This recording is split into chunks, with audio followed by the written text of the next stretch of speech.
Hi and welcome back to the channel. In today's video, I'm going to show you that how you can enable the settings in Facebook which will enable you to archive your future stories. So let's start our video. First thing you need to do is to open Facebook application on your device, tap on the three lines here, then go to settings and privacy.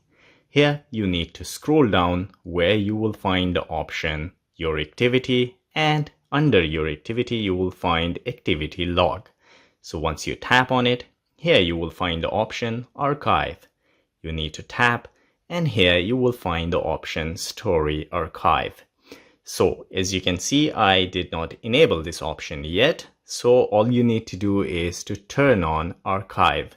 And from now on, when you post any story on your Facebook, it will be saved here as well, and then you can see it again. So guys, this is all it takes to enable the settings of the stories that should be archived in Facebook. If you like the video, don't forget to subscribe. I will see you in the next video. Till then, take care.